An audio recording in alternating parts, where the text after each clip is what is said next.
my group and I are going to discuss about two theories, which are agenda setting and social learning theory. The definition of agenda setting describes the ability of the news media to influence the salience of topics on the public agenda. That is, if a news item is covered frequently and prominently, the audience will regard the issue as more important. Media influence affects the order of presentation in news report about news events, issues in the public mind. The media sets the public agenda in the sense that they may not exactly tell you what to think, but they may tell you what to think about. Regarding to this agenda setting theory, we imply a campaign titled No Body Shame Campaign. This campaign is founded by a woman named Whitney Waytor. She herself weighs 172 kg, but as an activist and self-love advocate, she created this campaign to help men and women to live their lives free of shame. This campaign used agenda setting theory to tell the audience what to think about. They featured the campaign on popular TLC reality show called My Big Fat Fabulous Life to talk about what is considered as real beauty.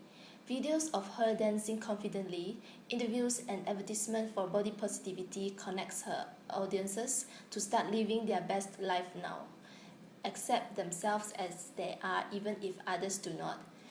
In the testimony, Whitney says that there is a reason why we are on the earth, and it is not to look at a certain way, and it is not to gain someone else's approval. We are told every day that we are supposed to be a certain thing and meet an expectation, and then only we are worthy. We have only one life to live. In that life, you have to pursue your passion and do whatever you want, and nothing's gonna hold you back. Certainly not your body. Fat does not equal ugly, just like skinny doesn't equal pretty. Don't let the media influence you. Regarding to this campaign, the founder of this No Body Shame campaign, who is Whitney Thor, is truly an inspiration. She's a plus-size woman and her dancing videos are getting hundreds and thousands of hits on YouTube. Her attitude about body image is going to amaze you and motivate you. Whitney's fat girl dancing video are part of her No Body Shame campaign, which she hopes that will embolden other women to shed their own body image issues.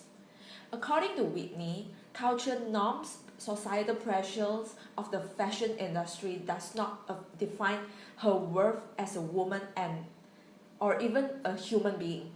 Her intelligence, personality, talents, and contribution do not fluctuate with numbers on the scale. According to her, she once said that I am unwavering me, and the same goes to you. No matter what you're struggling with, embrace with what you have to offer. Love yourself right this minute and start affecting positive change for yourself and others. No excuses, no shame. Okay, so now I'm going to talk about the disadvantages of this campaign. Like there's 2/3 of Americans are overweight and obese, and a staggering percentage of our children, our future, are growing up with little regard of how this epidemic will impact them. In this regard, some medical experts have predicted that our children may be the first generation to have a shorter life expectancy than their parents. For many, they are the product of their environment, where parents and society as a whole have sent the message that being fat is not a big deal. The stigma once rightly associated with obesity is disappearing as quickly as fat is accumulating. So how do we get to the bottom of this problem? From starter, shame. No matter what else is attempted, if shame is not the cornerstone of the solution, the situation will never improve. Whitney has used public relations tactics to establish her idea of real beauty. Through their No Body Shame campaign, they have not only redefined beauty, but also educated people to live their life free of shame. The other theory that we did is the social learning theory. Social learning theory, made famous by Albert Bandura, states that the social behavior or any type of behavior that we display socially is learned primarily through observing and imitating the actions of others. The social learning theory revolves around three concepts. The first concept is that behaviors and information can be learned through watching others. The second concept is that internal mental, subconscious states are an essential part of this process. Lastly, this theory recognizes that just because something has been learned, it doesn't mean that there will be a change in the person's behavior. For the advantage, one way public relation professional can use this theory is through promotion. When an audience sees a product or an idea constantly in the media, whether it be through social media, television commercials, or others, they are more likely to copy this form of behavior. For example, if a public relations associate is trying to promote a company product, they should consider showing examples of real people using the product. By doing this, an audience will recognize the benefits of the product and will want to copy the behavior and use the product as well. Another way the social learning theory is prominent in public relations is through mistakes and crisis communications. Public relations professionals are trained to handle crisis situations, and although it's rare that any crisis situation is the same, similar situations can occur. When this happens, public relations professionals can learn from previous mistakes in a different crisis through observing the behavior and using it to their advantage.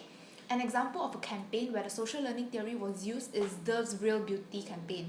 This campaign aimed to show young girls and women that having a high self-esteem is what constitutes real beauty. Through all of Dove's advertisement, they were portraying to young women that high self-esteem and healthy living is important. These young women then began copying techniques for high self-esteem and began to pursue healthier living habits. Through using the social learning theory, thus public relation professionals were able to get their target audience to imitate a desired behavior. Dove showed that these behaviors would benefit their audience, so that the audience subconsciously learned the copy of the behavior. For the disadvantage of this theory is that a person's behavior may not change even if something new is learned. The audience may still have their own opinion and perspective because of trusting issues. For example, in the cosmetic line, even if the ambassador of the cosmetic company appears to be ridiculously pretty, the audience may still having doubts issue whether the beauty comes from the makeup or the ambassador themselves, or worse, through photoshopping. In this example of the Dove Real Beauty campaign, the disadvantage of this theory is that it did not look into all the options about how they could emphasize how much of an impact words can be, especially on young children. They could have used a stronger symbol than just a t-shirt such as a scar or tattoo, which is permanent and stays with the child forever. Social learning theory has been applied extensively to the understanding of aggressions. The bubble doll experiment conducted by Albert Bandura in 1960s. In this experiment, the children observed a video of an adult playing with toys aggressively, and more than half of the children modeled and imitated the adult and engaged in the same aggression behaviors with the bubble doll. The experiment is called the Bandura Social Learning Theory. The campaign we picked for the social learning theory is the Dove Real Beauty campaign. This campaign is role modeling self-esteem through the educational programs that were provided, the Dove carbon paper ad. This theory states that the likelihood of a certain behavior occurring is determined by the expected consequences. The more positive or negative the expectation, the more likely the wanted behavior will occur, and vice versa. In this case, the parents that wrote negative words were displaying these feelings toward their own children, therefore making them have low self-esteem. So for the conclusion, social learning theory has been useful in explaining how people can learn new things and develop new behaviors by observing other people. This theory also stated that the likelihood of a certain behavior occurring is determined by the expected consequences.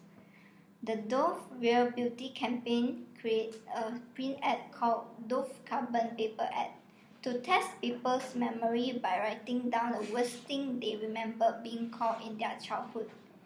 This showed that the parents' behavior gave a big impact on their children's self-esteem that led that lead them to have low self-esteem.